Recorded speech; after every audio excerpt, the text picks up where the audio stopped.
इस्रोची महत्त्वाकांक्षी चांद्रयान मोहीम 23 ऑगस्ट 2023 रोजी संध्याकाळी 6:04 चंद्राच्या दक्षिण ध्रुवावर यशस्वीरित्या सॉफ्ट लँडिंग करण्यात आली।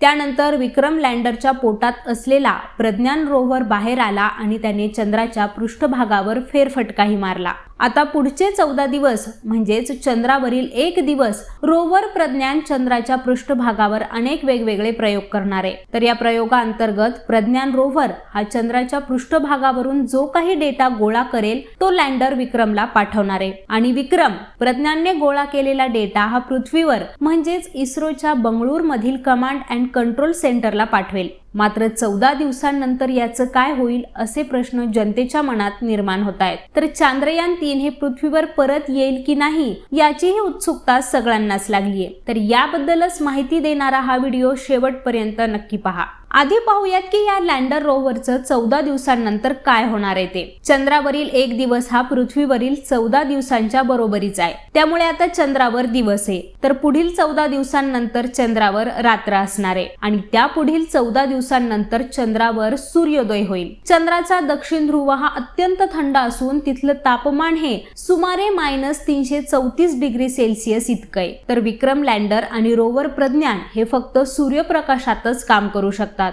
म्हणून ते 14 दिवसांनंतर निष्क्रिय होतील। म्हणजेच चांद्रयान 3 कडे चंद्रावरील डेटा गोळा करण्यासाठी फक्त 14 दिवसांचाच कालावधी आहे। मात्र चंद्रावर जेव्हा नंतर सूर्योदय होईल तेव्हा विक्रम आणि प्रज्ञान पुन्हा जिवंत होण्याची शक्यता ही इस्रोच्या शास्त्रज्ञांनी नाकारलेली नाहीये आणि असं जर का झालं तर भारताच्या चांद्र मोहिमेसाठी हा बोनस ठरणार आहे। आता पाहूयात की चांद्रयान 3 हे पृथ्वीवर परत येईल की नाही ते। तर विक्रम आणि प्रज्ञान हे पृथ्वीवर परत येणार नाहीयेत, ते चंद्रावरच राहतील। तर चांद्रयान 3 चं एकूण वजन हे 3900 किलो इतकं आहे। तर प्रोपल्शन मॉडेलचं वजन हे 2148 किलो असून लँडर मॉडेल विक्रमचं वजन हे 1752 किलो इतके, ज्यात 26 किलो रोव्हर प्रज्ञानचा समावेश आहे। तर इस्रोने चांद्रयान 3 च्या लँडिंग साइटचा फोटो हा आधीच शेअर केलाय। 23 ऑगस्टला संध्याकाळी 6:04 झालेल्या अचूक सॉफ्ट लँडिंग नंतर विक्रमच्या कॅमेऱ्यातून हा फोटो घेण्यात आलाय।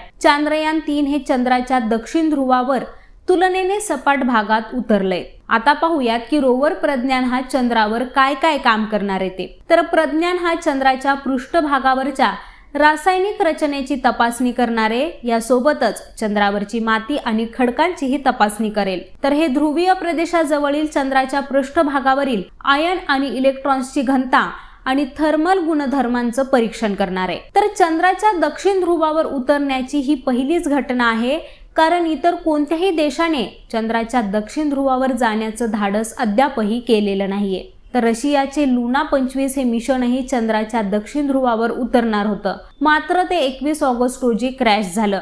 तर इस्रोला दुसऱ्या प्रयत्नात चंद्राच्या दक्षिण ध्रुवावर चांद्रयानाचं सॉफ्ट लँडिंग करण्यात यश आले। यापूर्वी 2019 मध्ये चांद्रयान 2 मिशनचं क्रॅश लँडिंग झालं होतं। तर मित्रांनो, ही माहिती तुम्हाला आवडली असेल तर आम्हाला कॉमेंट करून नक्की सांगा।